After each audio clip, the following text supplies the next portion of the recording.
Kertov à tous, on arrive à l'avant-dernière plaie et c'est Makat Rocher, c'est la plaie des ténèbres. Et donc il y a les ténèbres qui sont arrivées dans le pays d'Égypte. Et en fait, on dit que les ténèbres, ils étaient épais. Et c'est marrant parce que normalement, bon voilà, il y a de l'obscurité, mais on n'est pas censé la palper. Mais là, les ténèbres, ils étaient tellement épais qu'ils coinçaient les Égyptiens dans la position dans laquelle ils étaient. Ça veut dire que c'est arrivé d'un coup, c'est pas genre à telle et telle heure, la plaie des ténèbres, elle va arriver, donc ils ont pu se préparer psychologiquement pour être allongés. Non, ils savaient pas ce qui devait leur arriver. Et peu importe comment ils étaient, ça veut dire que si y en a un, il était en train de courir, il était resté avec une jambe en l'air. Si un, il était en train de ramasser un truc par terre, il restait courbé dans la position où il était. Et donc c'était tellement épais que ça les coinçait sur place. Et donc eux, ils étaient dans l'obscurité. Et pendant cette Maca de Rocher, Akadosh Baruch Hu, il a fait un miracle aux Juifs. C'est que il y avait Akadosh Baruch Hu, il avait promis à Abraham Avinu que tes enfants, ils vont être serviteurs dans un pays étranger. Mais quand ils vont sortir Berechouch Gadol avec beaucoup, beaucoup de fortune. Donc en fait, pendant la plaie des ténèbres, les Juifs, ils sont allés dans la maison des Égyptiens et ils ont pu ouvrir les armoires, regarder de partout où est-ce qu'ils avaient des bijoux, où ils avaient de l'or et quel or ils avaient.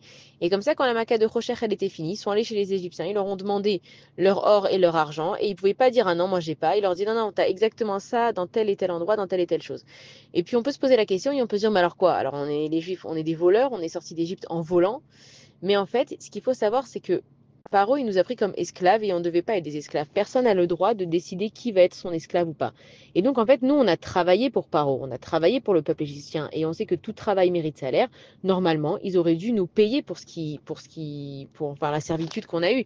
Et d'ailleurs, c'est comme ça qu'on est devenu esclaves en Égypte. C'est qu'au début, ils nous ont dit, venez travailler, on va construire des nouvelles villes depuis Tom et Ramsès et celui qui s'engage et on lui promet ils nous ont promis qu'ils allaient nous payer et c'est eux qui ont été malhonnêtes. Donc nous, en fait, on vient juste chercher notre dû.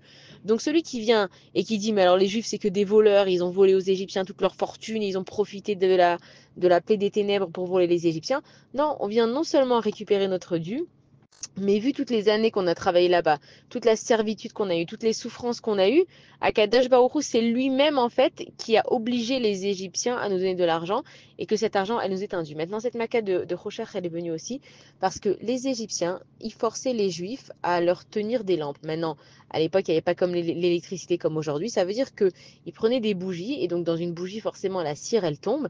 Et elle tombait où? Elle tombait sur la tête des Juifs, elle tombait sur les mains des Juifs et ça les brûlait. Donc Akadosh Baruch Hu, il a dit, vous avez utilisé mes enfants pour avoir de la lumière. Aujourd'hui, vous allez être punis par l'obscurité. Donc la Maca de Rocher, c'est l'avant-dernière Maca. Et donc en fait, les Juifs, ils ont fouillé tout le pays d'Égypte pour voir exactement où aller chercher leur dû. Et qu'une fois que la Maca, elle est partie, ils sont allés chez les Égyptiens, tranquillement, chercher leur dû, en sachant exactement où elle était chaque chose.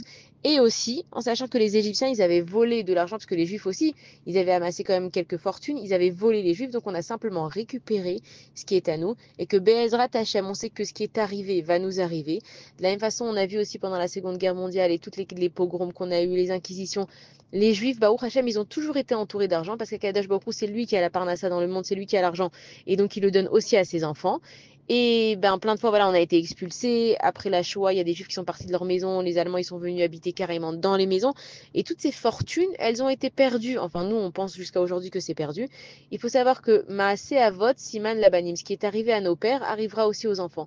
Ça veut dire que de la même façon qu'en Égypte, on a récupéré notre fortune, viendra Bezrat Hashem le jour où toute la fortune que chaque juif a amassée lui sera restituée. Donc, ne pas avoir peur, avoir confiance à Akadosh Baruch Hu et savoir que chaque chose qui nous revient va nous revenir. Bonne journée à tous.